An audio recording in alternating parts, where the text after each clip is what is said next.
We don't have to focus so much on what separates us. This is a unique opportunity to get right with your spouse, get right with your partner. I've spent like countless days crying my eyes out because of realizations I've had. Hey everyone, I'm Beth. And I'm Jamarl, and we are in self-isolation. And I'm sure most of you, if you're not already, probably should be if you're watching. So this is a coronavirus special. Get indoors. Get indoors.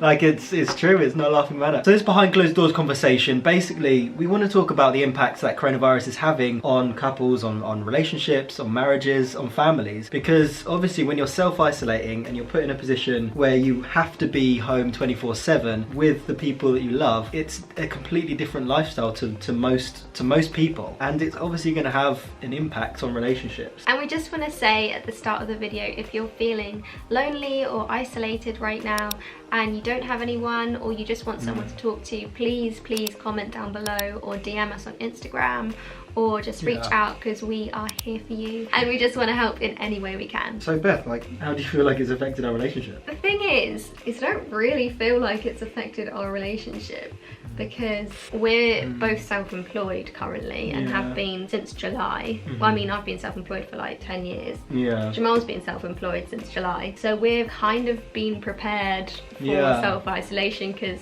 other than when we're doing like projects when we're away from each other, we're pretty much just home 24/7 together, which like for us isn't a bad thing, because we get on really well. We just seem to thrive in self-isolation. The kind of interesting thing is that now all the world is experiencing self-isolation, essentially experiencing what we've been experiencing for quite a while, for quite a long time. So I feel like we've been prepared, but there's the kind of underlying feeling of like concern for people, like concern for older people, for pregnant people, for people that don't have enough money to like buy food, or like the children that aren't going to school, like how their parents are going to feed them because now they're not getting the school dinners, you know, all that kind of stuff. Like, and that's the thing, I imagine like a lot of couples are going through that. We've been blessed in the sense that we really get on and stuff, and we really kind of are used to this lifestyle. And we're like independent, we don't have any like children yet or anything like that, so it's probably less stressful. But I mean, like this is a very serious issue for a lot of people, because they're having to create a whole new lifestyle that is completely different to what they've been through before. Completely. And I think it's the mentality that coronavirus has kind of clouded the world with, and this country with especially. It's the fear that it's harboring, and the fear that it's causing, and all the unknown, like what the next steps are, and the next stages. And I think being in the home with that kind of mentality, knowing that that's going on around you, and being forced to be home. I mean, a lot of people spend the weekend at home with their family because they love it, and because because they've been working all week and they just want to be home and relax. But then being forced to be home and being told you can't go and do the things that you naturally do is completely different mentality. What we've found, especially being self-employed and being in each other's presence 24/7, is that emotional progress and spiritual progress and physical intimacy, all those things are heightened when you're working together, when you're living together 24/7, and you're not spending much time out in the world. The progress that you make emotionally is heightened and is accelerated, and that fast track can be difficult sometimes to keep up with. Being in face-to-face contact all the time. It can be quite like, not like being with Jamarl is tiring, but the being faced with like your own self and like your own issues like can sometimes be quite exhausting. When you're in a couple, essentially the person you're with is holding up a mirror to you and is basically showing you all the things about yourself that you didn't even realise were kind of detrimental or even problematic, or just something to talk about in your heart. When you're living a normal life, when you're kind of, going to work and stuff, and you're maybe spending a day here and there talking about really deep issues, it's more of a smooth process. It's spread out over time. You have time to heal, adjust, and manage the situation. Whereas when you're kind of like constantly in each other's presence 24/7 and not anything else kind of to distract you, you're suddenly like faced with each other. How have you found like being faced with so much? I think there's like really like good things about it. I feel like if we were to be going through this on our own, I don't think we'd notice as many of the internal like heart issues as we would like if we're with each other. When you start to learn to look and examine yourself and being willing to not be the perfect person, it kind of opens up like a Pandora's box of all the stuff that yourself is made up of. But once your eyes are open to all those things and to the fact that like you can either choose the path of like self-progress or denial and like and just like ignoring it.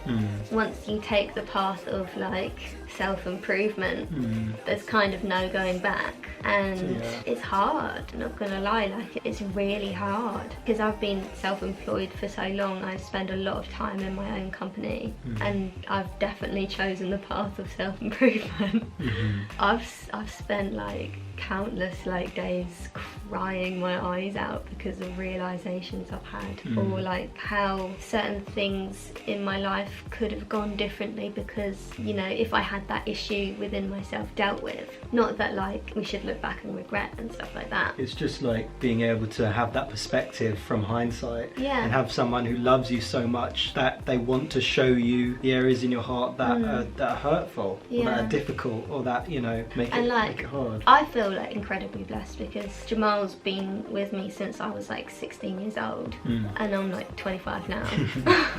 And Jamarl is just like the most kind and patient, but also but he's also incredibly like wise and loving, and he like really like understands me. And even though stuff I might say like may unintentionally hurt him, it's just he's like willing to listen and work through it with me. And I think that's like a really special thing that we've learnt and developed as a couple, is like patience and endurance, even when like one of us is going through something incredibly hard, and the other one's always there and always willing to listen and talk for hours on end. This whole corona situation, and with like couples being forced to spend time with each other, it's a very unique opportunity to listen. And there's an attitude to being successful, like you said. It's like being able to be humble enough to look within yourself and say, there are parts of my heart that are not quite there yet, and I'm willing to admit that. And if you don't have that attitude in self-isolation, especially at this time, you know, like Beth said, this is a unique opportunity to get right with your spouse, get right with your partner, get right with your family and your friends. Times like this bring a lot of reality and mortality into perspective, and it makes you realize that we don't have to focus so much on what separates us. At our core, you know, and this goes wider into the whole corona situation, where people are allowing fear to turn them into rivals with one another, rather than uniting as a community at local level and being empowered by each other and supported by each other. And it's like a real indictment on society and on capitalism and on the whole thing. But the impact it has on love is that actually, like, when you know you love someone and you're driven so much and you're compelled so much to be a part of their lives, yet you're now forced to spend every second of every day with that person, there's a clash of like, okay, how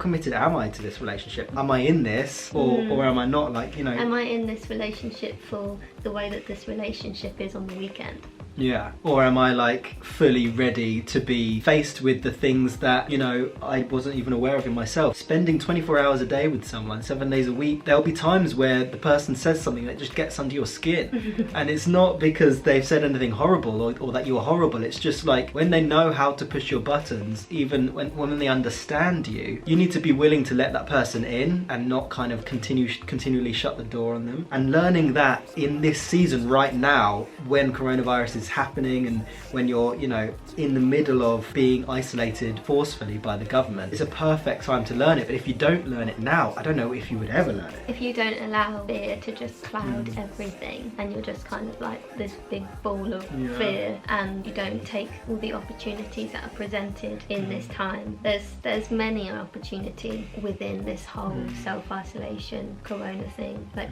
relationally. What I'm trying to say is, don't let fear stop you from pursuing what's really important. Yeah. Because love trumps fear. Yeah. Completely. Absolutely. This is an opportunity to have those conversations. Actually actively sit down and talk about some of the things, like, you know, talk about your love life, talk about, you know, your sex life, talk about your relationship with your in-laws and your family and friends. As well as those conversations, it's such a good time to reignite romance. Bring your partner breakfast in bed, or, you know, just stay in bed all day together and like kiss and make love or watch movies. Obviously some people are working from home, so it's not realistic. But it is an opportunity. Yeah, definitely. You've got to be willing to adapt to the circumstances and ensure that your marriage or relationship adapts with it. The danger on the flip side of self-isolation is completely withdrawing within yourself and not being able to recognize the true power of like intimacy when it is completely unadulterated, unashamed, and there's nothing in between us. It's a scary time because it's so revealing, it's so like honest. You feel very naked and stripped away when you're faced with the person you love every second of every day, and it's not on your terms. It's not like a posh date. It's not. There are no distractions. Yeah. It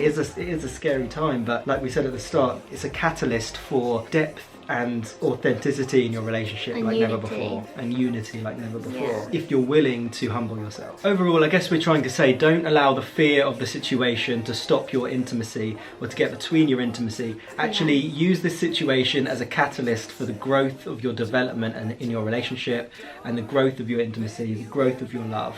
Amen. And, you know, on a local level, support the people you love. Don't wait for the government and for the big companies or whatever to support you. Look out for the people you love. Be close, hold them close, appreciate them, and remember that love does trump fear. And as we said at the start, remember to comment down below if you want to chat, if you have any questions, or if you're just feeling a bit alone in this current world. We're here to talk and here to support you. That's the end of the video. Thank you so much for watching. Be blessed, be safe, be wise. Make sure you like this video and comment down below, and subscribe to our channel for more relationship-based content. We'll be seeing you in the next video. See you later. Bye. Bye. Bye.